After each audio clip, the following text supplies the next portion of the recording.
Good morning once again, and welcome to Director's Diary. Um, welcome to Director's Diary. Today is the 20th of August 2020, and this edition is basically dedicated to continuous development plan, as we've been doing always. Today too, we are going to have two panelists who is going to share with us their experiences in the area of continuing professional development, as well as some other areas that they are also experienced in.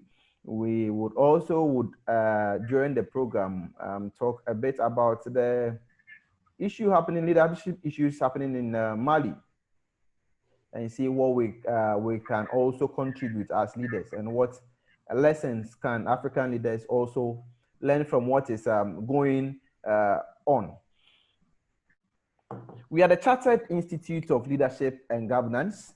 My name is Dr. Asare Bediako, Director for Ghana, as well as African Operations, and I also double as the Director for Development and Training. Today with me, I have Dr. Oliver Museka, going to be the facilitator. When it gets to the time when I'm calling facilitators, I'll also introduce him. I have Nana Adwoa Konadu Dsane, also going to be another facilitator for this session. The Chartered Institute of Leadership and Governance, it's a professional body registered in New Mexico, with the primary aim of developing committed and sincere leaders. And that's what we've been doing always. And for all the countries that we operate in, our commitment is to how to develop leaders in their various capacity. And we invite leadership from different sectors within the economy. We are not basically looking at a specific profession, but we are looking out for or developing individuals whose main mandate is, influencing people and also influencing society, and also individuals who aspire to also be leaders. With us too, we have Dr. Shegun, who is the current director for Nigeria. He has also joined us. So that's what we do as a professional body. We are in 17 countries in Africa and 15 countries in the world.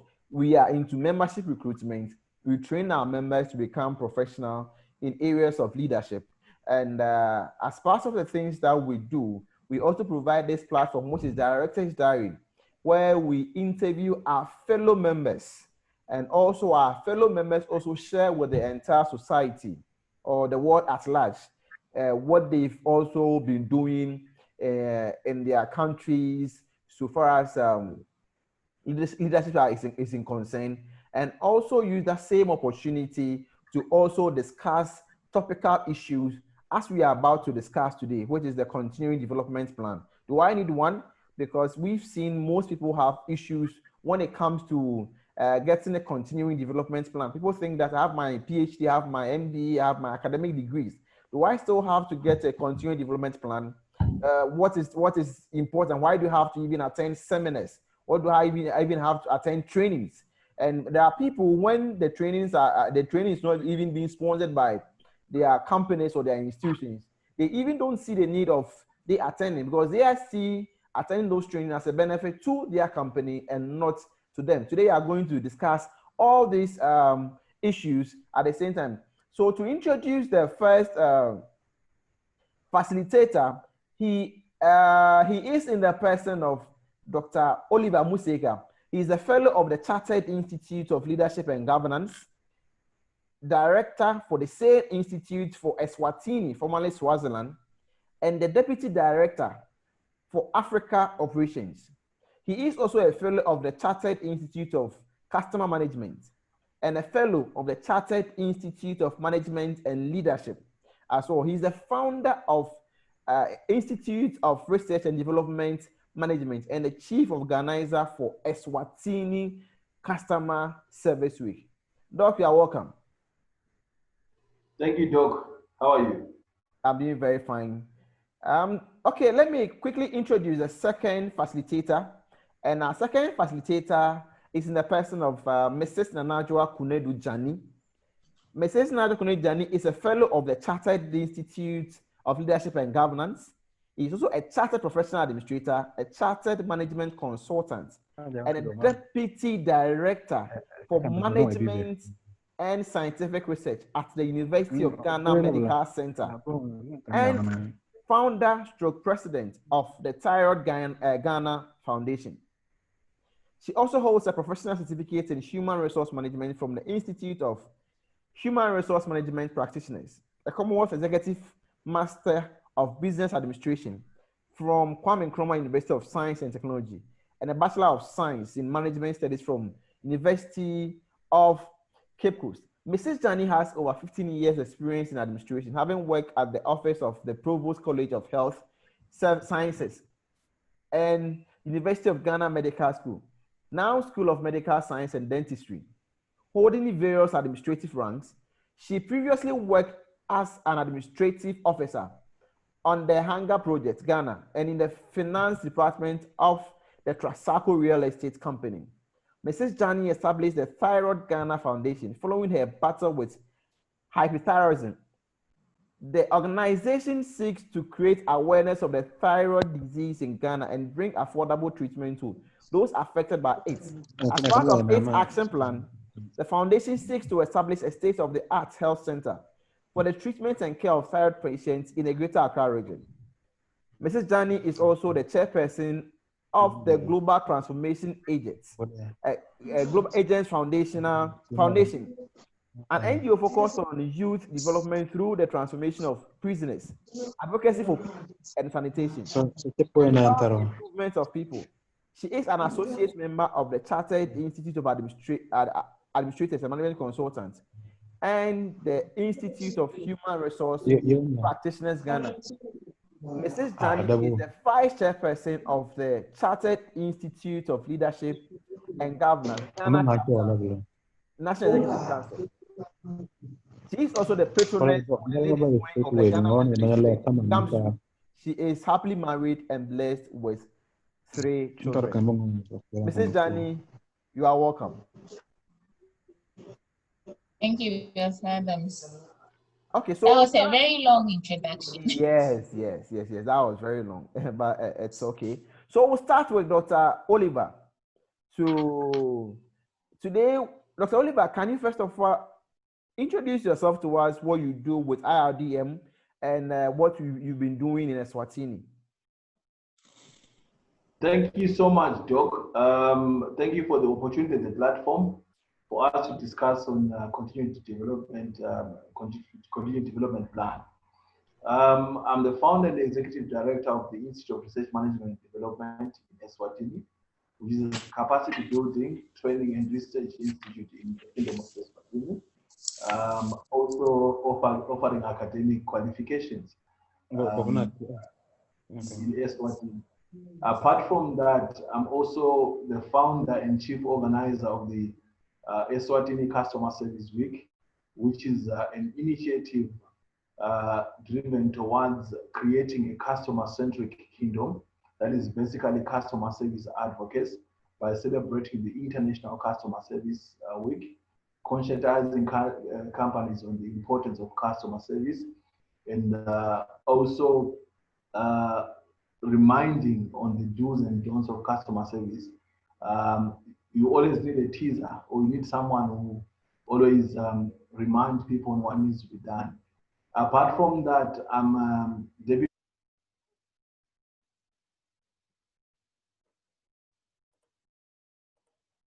Hello, Dr. Oliver.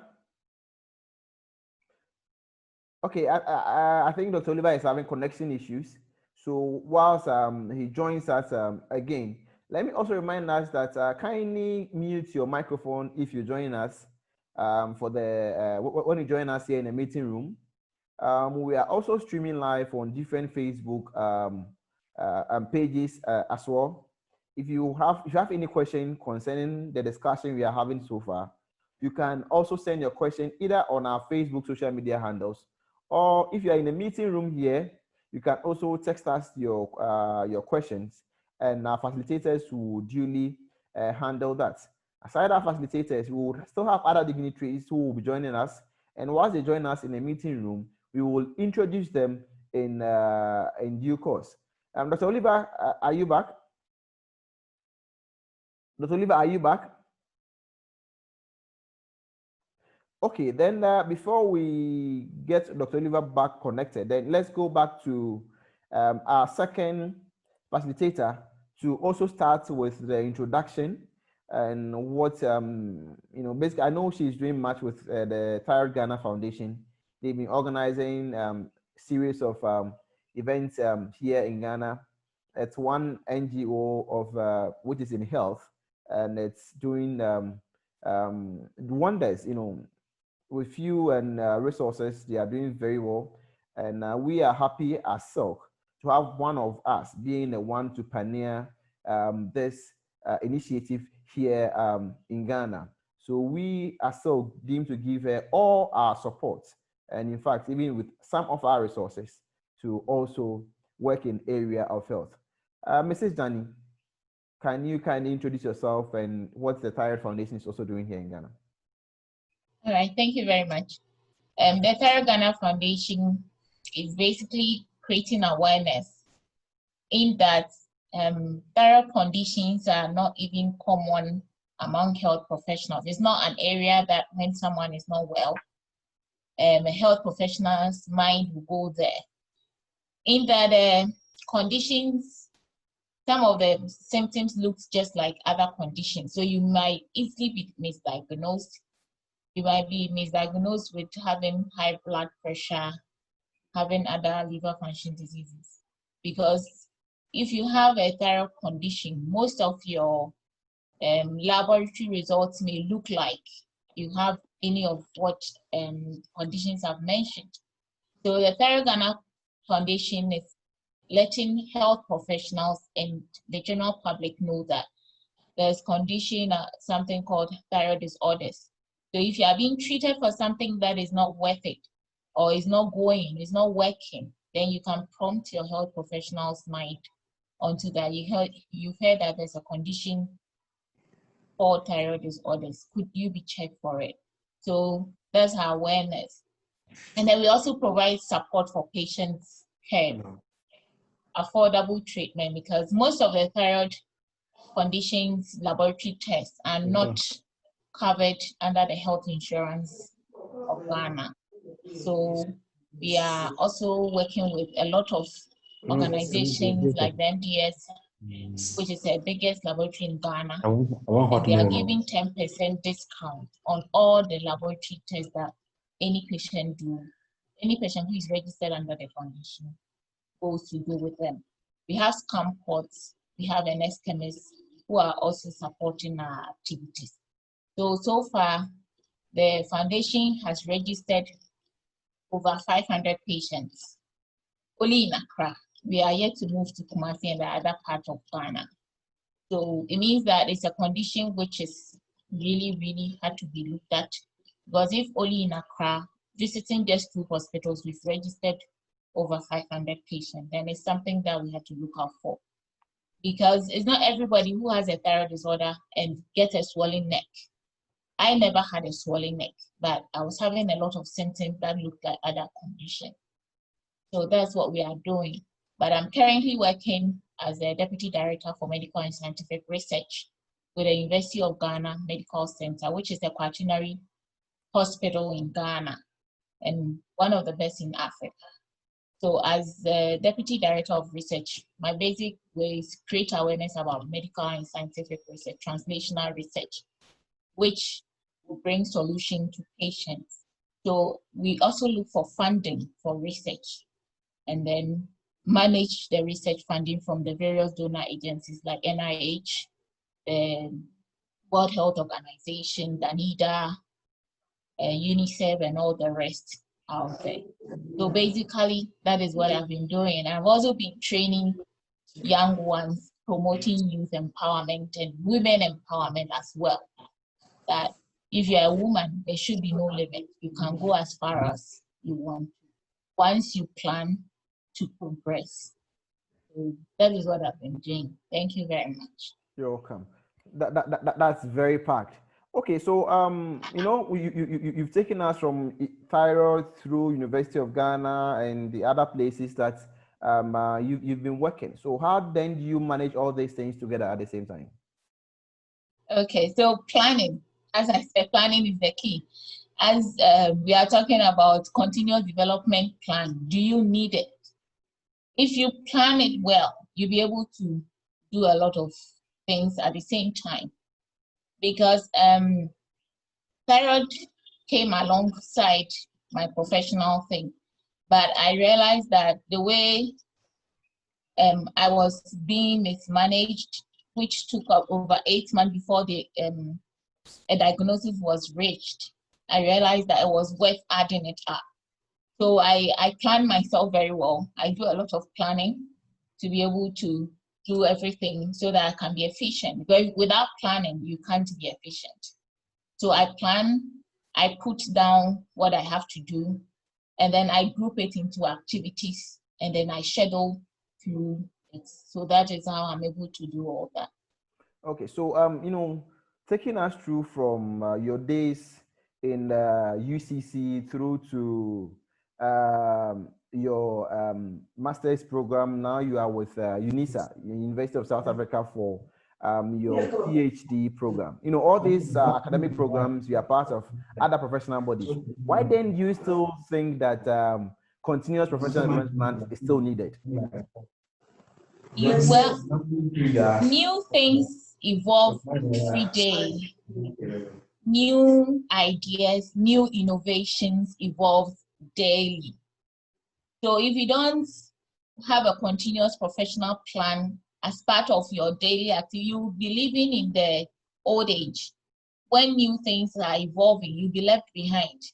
So it's very important to be attending these continuous professional development programs so that you know new trend of things.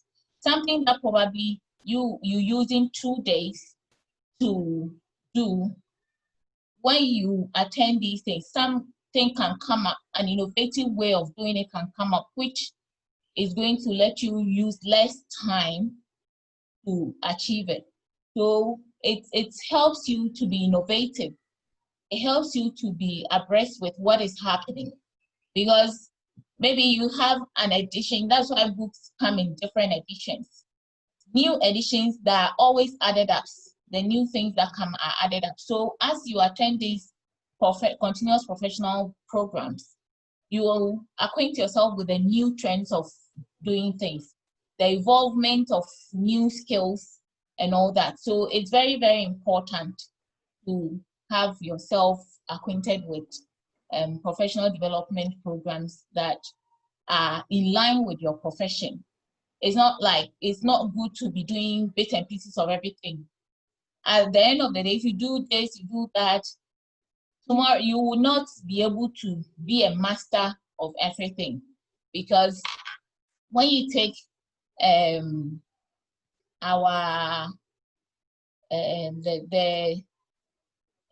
study of competency theory, which has 4 sets of learning skills, like moving from unconscious incompetence through to conscious incompetence to conscious competence and unconscious competence, where you would move from not knowing what to do to being aware of what you need to do, and then trying to acquire the skills to do them, and also being able to reasonably do things that once you have to focus on, you're able to do it. And finally, mastering the skills to display it efficiently without necessarily conscientizing yourself. In that way, you have internalized your process. So you are a master. I can close my eyes, somebody asks me something about HR processes. I don't need to go and look for a book to read, because I've attended enough training to be able to, by the close of my eyes, say that, oh, you need A, B, C, D to do it. But if you stay in your one corner thinking that, oh, what I know is enough, when new things evolve and people are talking about it, you'll be lost. So continuous professional development is a very, very important thing that everyone needs to acquaint themselves with. Okay, so Someone may ask, then what is CPD at all? What is continuous development plan or even training? Okay, I'll say that a continuous development plan is an ongoing process of evolving and then maintaining your professional skills. It's an ongoing process of evolving and maintaining your professional skills. So it's something which should continue till the end of your profession, that you know that now I am done. I don't want to do anything. You are retired and you are not doing anything at all. So it's an ongoing, something that should go on till you are through with your profession. So it evolves, and then you have to also maintain your professional skills. Maintaining means that when we say maintenance, it means that it's something that should keep looking good. You should be on top of what you do. So that is what it is. It's very important. It's a continuous and evolving process of maintaining your professional skills. That is what I think CPD is. And then again, gaining these skills, you can gain it through formal ways. You can gain it informally. Formal ways will be like taking up training programs or going to school formally, and then obtaining certificates. Informal ways, looking at having on-the-job training. Sometimes when employees are transferred to different places, they find it offended. They think they are being victimized. Sometimes when people are rotated on their job, they think that me being rotated because my boss doesn't like me. No, we have to take advantage of rotations, job rotations, and all that to learn. Job rotations, job transfers helps us to learn, to acquire new skills. Let's say you've been on this schedule for too long and you've been rotated. When you go there, you have to read about the new schedule and be on top of it. It's a form of learning. So those are informal ways to learn. Or so you can also like an get in-service training. A kind of an in-service training. Sometimes internal trainings come up, though they may not have certificates attached to it. The skill that you acquire is worth attending them. Sometimes people think that, oh, there will be no certificate. What's the point to attend it? It's very important. You have to attend it, whether there will be certificate or not. Okay, so how different is that one from academic programs? You know, like so okay, I'm listening. Academic programs are designed specifically for academic areas. So those ones are like, so let's say when we take academic program for, let's say, a subject in English, when you learn it, you are going to be examined. You're supposed to produce what you've been taught. Sometimes people choose academic programs, they choose pass, but when they come on the job, they are not able to apply it. They learned for the exams. But when you take informal training, where there are role plays, what we call pedagogy, adult education, where role plays and all that, it's something that sticks with you. It sticks. So it's very important for you to also add that, whether you're not getting certificates, not academic or not, you have to pay attention to all those things, because all those things help you to remember everything when you have to apply it. Okay, so as a professional, how often do I need to attend CPDs? I would say quarterly, at least. Quarterly, every quarter, at least, you have to attend it, because 3 months is long enough for new trends to evolve. 3 months is long enough for, so I think that every year, if you attend 4 times a year, at least you know that within a year, you've been able to know what is trending in your professional life. So at least, I think every quarter, one needs to attend a professional development program. There are some too that are online, that are free. So if there's none being happening in your field, you can look for some online and also go through with it. There are a lot of audios that sometimes people put out there, which are current trends of doing things. So you can also do those ones. So that is if they are not happening.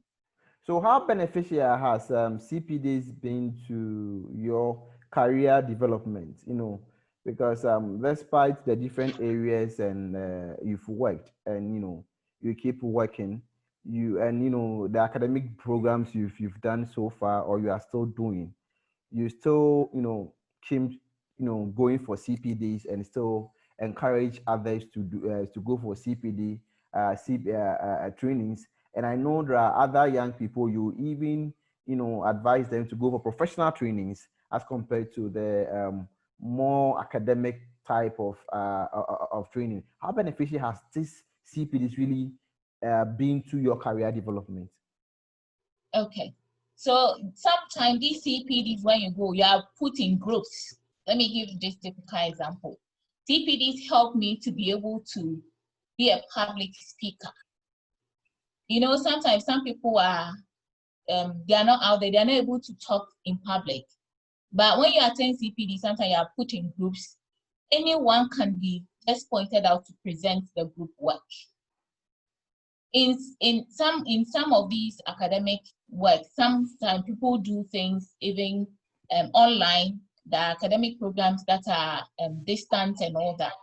But CPDs, when you are put together, the group work, sometimes you need to present, sometimes you are called in front to come and do a role play and all that. All those things take off shyness. It gives you some kind of boldness. It empowers you to be able to are you saying in fact CPDs has really empowers you, has taken away shyness and all those things? Yes, in a lot of ways it has, because even starting my foundation, it was difficult to go to the doctors and the consultant to tell them that, oh, I'm starting a foundation, would you be okay to be on board and all that. When I spoke to a lot of people, they were like, how would you be able to get all these people on board? They are busy people, they are this, they are that. I said, oh, I'll find a way. Attending CPDs has empowered me. I'm able to go to any office unless I don't need something from them. Once I need something and I set out to do, I'll go and get it. It makes you a goal-getter because when you attend CPDs, it helps you to identify your progression through planning. And also it helps you to carry out your learning activities, because some of them, CPD, sometimes you are given a logbook to log what you do every day. So it makes you accountable of your skills play out there. And then it also helps you to reflect on what you have learned because you put it into practice. And then it's at the end of the day, you are also on top of it that you'll be able to share with others. And sharing it with others also empowers you. It brings you out. It makes you know that, yes, now I have the skills to be able to talk to people, because you won't just not go out there and start talking to people when you are not acquainted with the skills to do that. So CPDs helps you to be on top of whatever you do, because you go for a CPD program, things come up, you discuss, and then you jot down things. So it helps you a lot to come up with a lot of things, be able to also share with others confidently. It gives you a lot of confidence, because if you are talking, because there are a lot of skills that come on board. When you go for CP, you meet other people who share their experiences, and these experiences helps you to be able to go out there and also share with others. So it's a very good thing to attend CP. Okay, if you just join us, this is Director's Diary organized by the Chartered Institute of Leadership and Governance and the African Directorate. And we do have this program every Thursday, and it gives us the opportunity to interview the fellow members we have in Africa and other distinguished leaders in society in topical issues, as well as what they are also going through, their personal experiences as leaders in society. And in today's edition, we are interviewing Mrs. Adwoa Konadu Dsane. She is the president for Thyroid Ghana Foundation, and also the vice chairperson for Chartered Institute of Leadership and Governance, the NEC, the National Executive Council of Ghana. She is the vice chairperson, works with the University of Ghana Medical School, and she has so many experiences as well in area of professional body and continuing development training. She is a member of different professional bodies spanning from HR, management, consultancy, leadership, and area. And you know, her aspiration or her passion is also to see other people develop in the same manner in which she has. So in fact, we are doing this this interview about continuing professional development seminar. Dr. Oliver, have you joined us? Hello, Dr. Oliver. Hello, Dr. Oliver. Hello, Dr. Oliver. Okay, so we're supposed to have Dr. Oliver. We started with Dr. Oliver, but along the way, there was an issue with his internet. So he went off. So we'll still continue with Adwoa till we also get Dr. Oliver. If you have any question on our social media platform, if you're watching any of our live stream, you can ask questions on any of the live stream. If you are here with us in the meeting room as well, you can also ask your question through the message center, and we would also read the question to the panelists for the day. Then the question will also be answered. If you're a country director who have also entered, kindly let me know. If you have any other distinguished personalities you also want us to acknowledge, kindly let me know through the private messages, and I would also acknowledge the person. Okay, Adwoa, back to you one more time, as we are trying to still talk about a continuing development plan. Do I need one? Because that has been the challenge of most people. After my first degree, second degree, I have an MBA, I have an MSc. I don't need any further training. If in case I have to even go for any training, that training must be sponsored by the institute I'm working with, or else personally, I'm not going to use my money for. So who benefits most from CPD when an individual attends? Is it that individual or the company the individual is coming from? Okay, I'll say the individual, because you are not attending the CPD for your institution. You are attending it for your personal growth and your professional growth. Tomorrow, if you decide not to work for the institution again and you go to another institution, that is going to play on what you say you are. At the end of the day, it's going to reflect on you as an individual and your career objectives. You come and tell the person that, okay, I'm an accountant, I'm a chartered accountant, I can do A, B, C, D. These days, employees have moved from the normal interview to behavioral interview, where you are confronted with a situation during an interview and you are asked to, what would you do? In that sense, your academic qualification, that is not what comes into play here. It's your experience on the job. And CPDs empowers you to be more experienced on the job. So if you attend these things, it is not your institution that's going to benefit. It is you as a person. It gives you opportunities to higher positions. All the CPDs I have attended is what has brought me here. Sometimes people are like, hey, you move from here, today you are here, tomorrow you are here. Oh yes, it's because I empower myself. I attend CPDs to empower myself, to get the necessary skills that when there's an open job avenue somewhere, I'll be able to go for it. So it's not the institution. If your institution will not pay, I don't remember my institution paying for any of the CPDs I have attended. I pay for all of that from my own money, and sometimes I tax my husband to pay for me when I don't have money. You understand? Because it's for my growth. When I achieve it, he achieves it too. At the end of the day, I don't want to go for an interview and I'm turned down. No way, it shouldn't be so. I should be empowered that when I attend any interview, oh yes, I should come up on top. You understand? So it's not your institution. You're not attending it for your institution.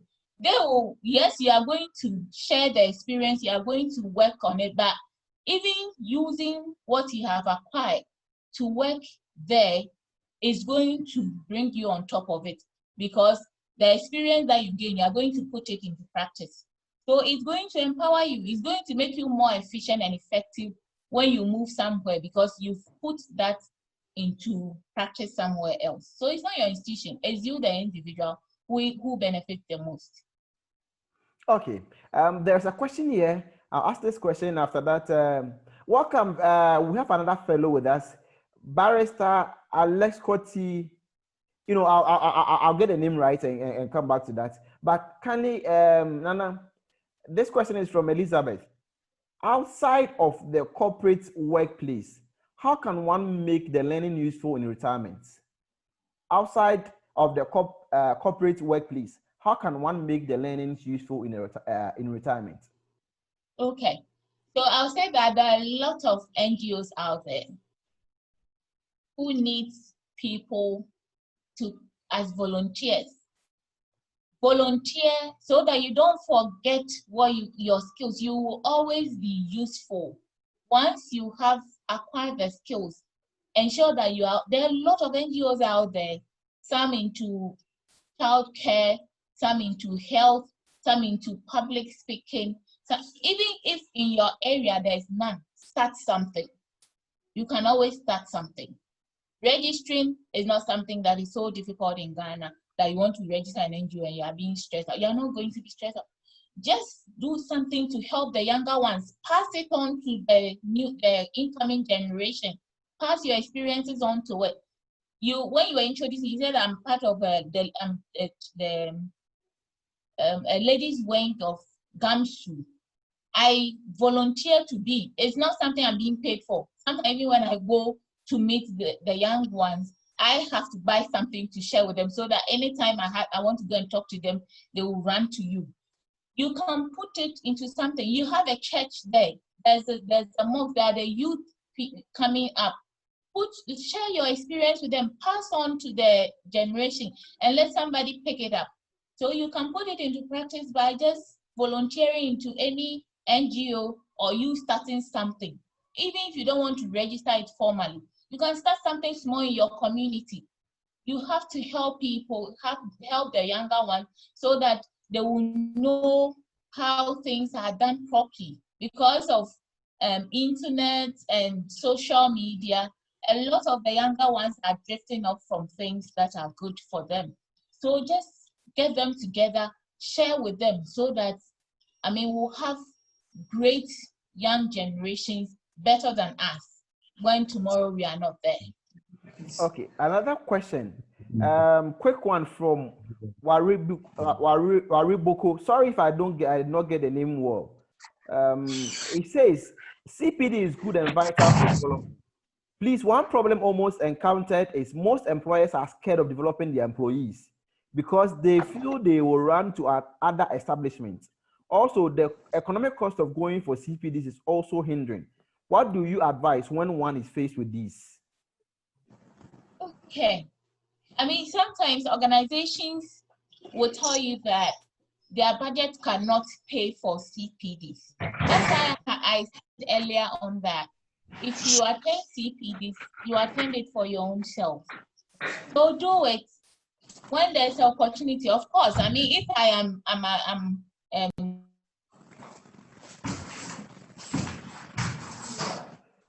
Hello, Rana, can you unmute yourself? Hello, can you hear me? Yes, I can, okay. Can hear you.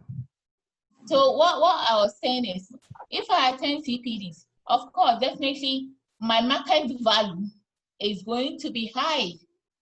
So if I'm with you and an institution, I've attended CPDs, you've seen my worth, and maybe I come for negotiation, you are not ready to top up, or you don't have the means. Of course, when there is a better opportunity, I'm not at liberty to go to stay with you. I can just leave. If an institution wants their staff who are on top of their work to stay with them, it's about time that they sponsor such things. You can sponsor and then let them sign a bond for some time, because if you have paid for it and you don't want them to go away, you let them sign a bond, you bond them. In HR, there's a bonding for some training when it is costing above certain amount. Do you understand? So if you are an employee and you are not ready to sign a bond, then be ready to pay for it for yourself, so that tomorrow when there is a better opportunity, you can just leave. That doesn't mean that you are someone who just changed jobs. You are going to learn, yes. So once you are with an organization, whatever you've learned, the skill that you acquire, you put it to play, you put it in practice. So it makes you better. You've attended a lot of CPDs, you've upgraded yourself. Of course, your market is high. So when there's a better opportunity, why not? Everyone wants to progress. No one wants to regret, so it's progression. If there's a better opportunity for you to progress, definitely you have to leave.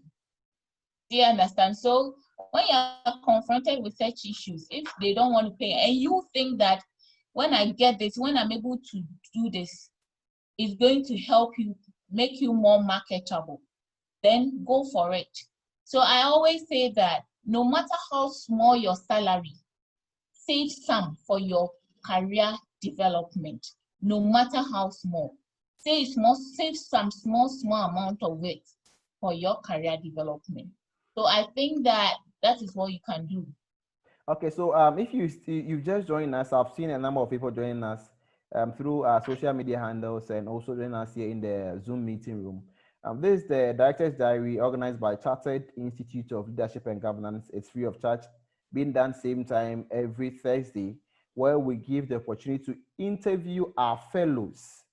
You know, they are at the last but one rank in the professional body.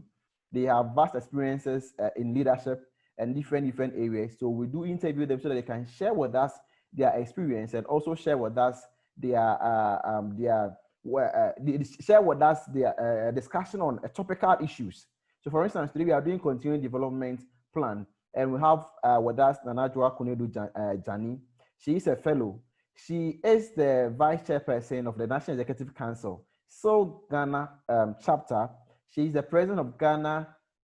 She's the president of Tyre Ghana Foundation, and I forgot to add this.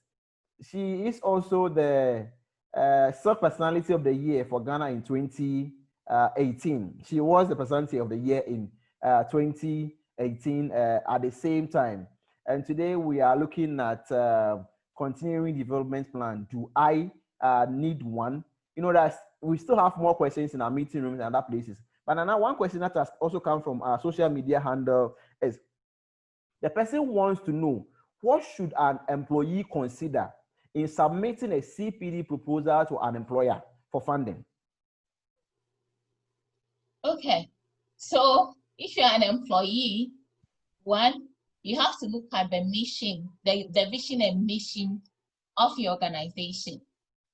Your employee would sponsor if what the proposal you've raised is in line with their vision and mission, their objective, their goals. So if it's going to help them achieve it, of course, then they will consider it.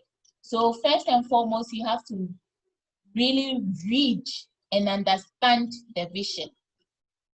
Read and understand the mission, and then look at the objectives that they have outlined out of the vision and mission to reach that. So you have to align yourself with this when you're coming out with a proposal. They are going to consider, if I'm an employer, of course, I'm going to consider the proposal. Is it going to help us achieve our mission and our vision? If it's not, I'll cancel. If it is, yes, it will be considered.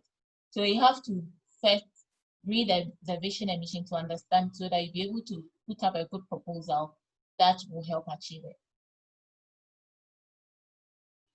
There is also another question here, and this from Mr. Saka. Is it possible to research on CPD as continuing professional development on the impact of top management level? I think, is this, okay, that's the question from Mr. Saka. Is it what? Is it possible to research on CPD, on the impact of top management level? Oh, yes, it is. Very, very possible. So what you're going to do is, top management level, it's all about leadership and governance when you are up there. So you can come up with CPDs, you can let them attend. Before then, you have to carry out skill audit or leadership audit. So when you undertake a leadership audit and you realize that, okay, yes, there are some leadership lapses here and there, and there are CPDs in that line, you enroll them to attend. And then later, you would do another audit to see if it's been impactful or not. You definitely know, because we are all not perfect. Whether you are a leader or not, definitely sometimes there are lapses here and there. Mostly in organization, leadership are confronted with a lot of emotional intelligence issues. When issues about emotional intelligence come up, sometimes some leaders fail. They are not able to get out there. So you can look at all those things. So the first and foremost thing is to undertake an audit, leadership audit. When you undertake leadership audit, whatever that you find, that is what will inform you to know what you what CPD you let them attend. And then later you will do another audit to measure the impact. So it's very possible. Okay, before I read the next question, let me also acknowledge the presence of Reverend Osunyomi Bamidele. Reverend, sorry if I don't get your name very well. We are happy you joined us. He is also a fellow of CILG in Nigeria. Pastor Olorun today. Sorry if I don't get the name well. He's also a fellow in Nigeria. Oloremi John, also a fellow in Nigeria. Engineer Ololade Ayola, also a fellow. Mr. Wariboko Mbata is also a fellow. In fact, he has also been with us ever since we started. He even joined earlier. You know, we acknowledge your presence and also for being with us for this session. And we also hope to have your turn, because it's a fellow program for all the African countries, and we would take our time to interview all our fellows one at a time, so that our fellows at this point in time would also impact into society with the knowledge they've acquired and the experiences they also have.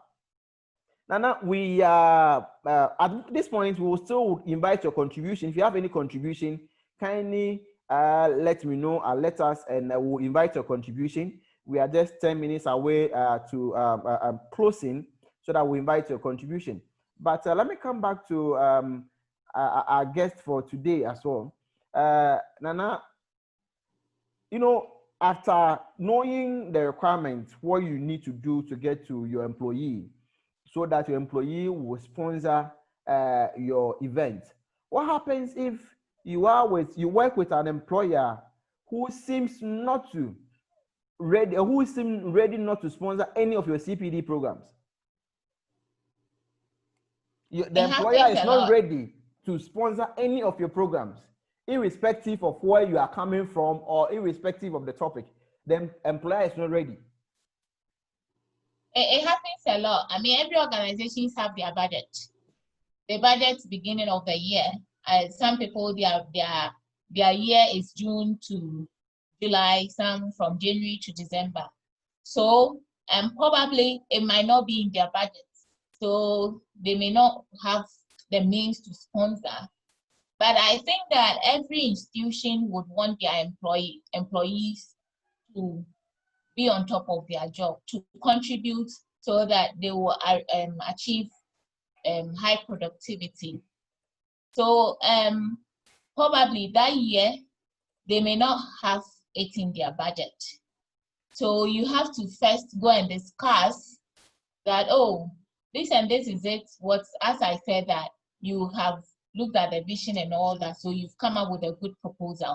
First, go and discuss with HR and let HR know that this and this is what I've come up with and all that. HR may be able to tell you, okay, the director of finance or head of finance is saying that it is not in our budget this year. Keep persisting so that if maybe the following year they are planning their budget, they will put in. If they are still not up there to do it, save your own money, upgrade yourself. It means that probably you don't belong to that institution, because any institution that want to grow also see to the growth of their employees, even if it's just a general training that they will bring up to the employees. Every employer wants to grow, and if you want to grow, definitely you have to grow your employees. If you don't grow your employees, you will still stay down there, because there are new trend of doing things and others will be up there. So you have to help grow your employees as well. In a small way, if you are not able to sponsor a lot, you can do one at a time to be able to also grow your employees so that your institution will grow. Because when your employees grow, your institution grow and you have high productivity. If you don't grow your employees, definitely your institution will not grow. Okay, before we come for your final comment, do we have Dr. Oliver joining us now? Dr. Oliver? Yes, Doc. Sorry for the disruption in network. Welcome back. Thank you, Nana. Okay, Dr. Oliver, well, we have about 6 minutes to the end. Well, we'll give you the 6 minutes to also give to us, share with us your perspective in CPD and your final comments as well. Thank you so much, Doc. Once again, apologies on the disruption on internet. I had to rush to the house to reconnect. But nonetheless, personal development or continued development, it's a must for everybody, individually or as an institution. Growth comes with development, either by exposure, by networking, or by training. We need to understand that there's need for adapting to changing environment, like what Charles Darwin said. We need to adapt to the changing environment. And for us to adapt to changing environment, we need to be exposed to new trades. We need to be trained. We need to develop ourselves. We need to have a forecast. We need to have a foresight and understand and see where we perceive it, where we want to go to. Life is not stagnant, and we cannot be stagnant at the same position. We need to change, like what I just heard Nana saying. Even when it comes to an institute, we need to develop and capacitate the people within the institute such that they contribute to the development of the institute, and we can adapt to new technologies, to new changes, and so on. There are so many things that are happening around. You never know what's happening around you unless and until we do a self-introspection and also scan the environment and see what's new in the environment in order for us to adapt and go forth.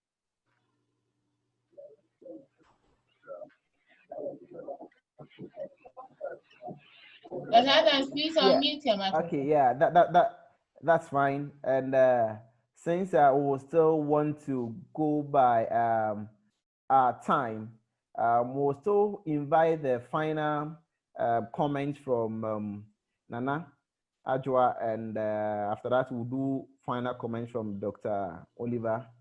Nana, there are still some questions. If you also can leave your email so that people who would want to get in touch with you or ask various questions can send emails to you directly, kindly do whilst you are doing your final comments. Or you can also text your email also at the chat whilst you are also doing the final comments. All right. So I'll say that anytime we attend CPDs, you should have a portfolio of keeping your developmental activities.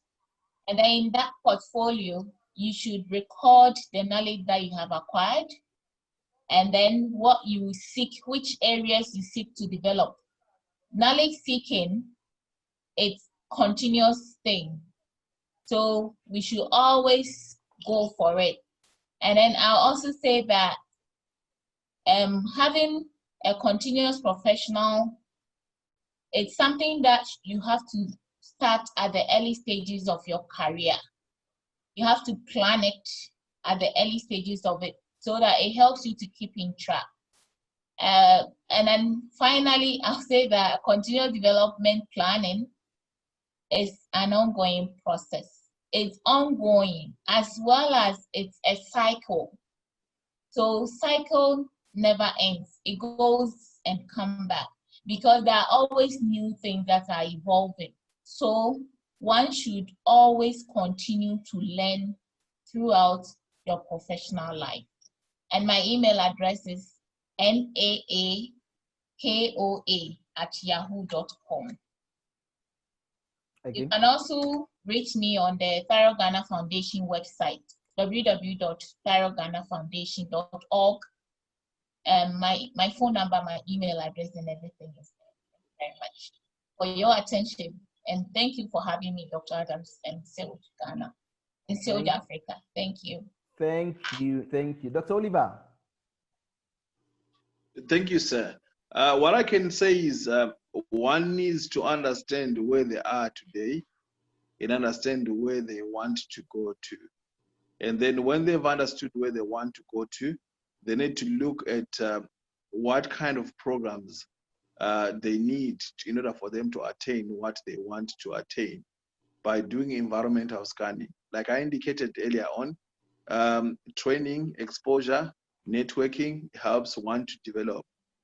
We develop by interacting. We develop by networking with fellow professionals. We develop by attending seminars, workshops. We develop academically. We develop by exposure. So one needs to identify a path that they want to take, and then they take that particular route to determine where they want to have. We within the area of interest, one has to set a benchmark for him or herself, not to be stagnant, to say, this is where I want to be. And then look at what is it that can propel the person to get to that person. If you see yourself being the same person that you were 3 years ago, then there is something wrong with you professionally. You should watch out, because you might end up being extinct and not to exist within that particular profession. You need to develop and also need to adapt to new changes. Adaptation is the way to go. Okay, thank you, Dr. Oliver. And also, let me also appreciate the presence of Mrs. Genevieve Peodankanobobi. She's also a fellow in Ghana and also the secretary to NEC Ghana chapter.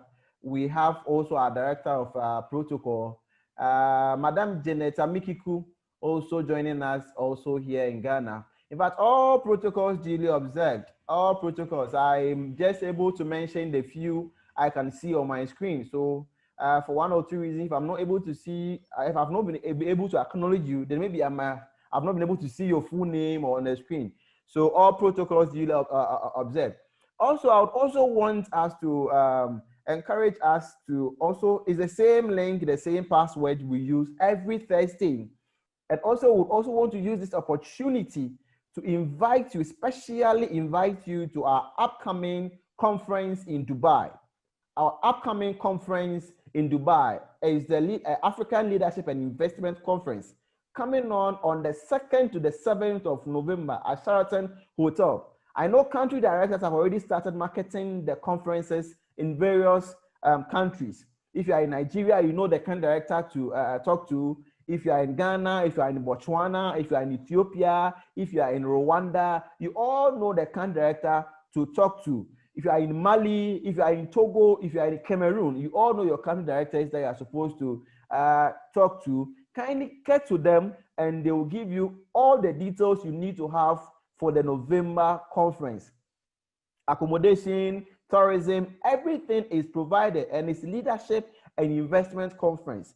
If you work with an institution and you want to exhibit your product during the conference in Dubai, kindly get to the country director, the country, kindly get your country director. So for instance, if you work with a bank or any other real estate agency and the rest, and you want to exhibit your product during the November conference in Dubai, so that individuals who will be coming from different countries will see the product you have in your country, kindly get to your country director. So if you are in Nigeria, get to Dr. Shegun. If you are in Eswatini, Dr. Oliver is there. If you are in Botswana, we have Mr. Kilu, who is there. If you are in Rwanda, we have Mr. Pacific, who is also there. Ethiopia, we have Henlock. So get to your country directors. If you are in Cameroon, we have Dr. Saka, who is also there. If you are in Zimbabwe, kindly get to Professor Dombu, who is also there. So in Tanzania, get to Professor Tosi. So I can give you the names and names. But kindly get to your country director. If you don't know your country director, but you want to know your country director, you can also send me an email address at adams.asare@silgglobal.org. Or you can go to the silgglobal.org website, go to the country directors, and you will see the list of directors that we have on CILG Global. It's CILG, GLOBAL, silgglobal.org. You see all the country directors you have in Africa. Get to them for the November conference details. Next week, same time, 11 a.m. Ghana time, we will still come your way with Director's Diary, and the topic will be more interesting. And another interesting aspect of this whole thing, if you want to hear more from our facilitator, Adwoa, with the vast experience she has, she is also one of the facilitators for the African Investment Summit in Dubai. Come and you can have more of her when you come there, because she will still be with us through the 5 days of the training, and you get more from her.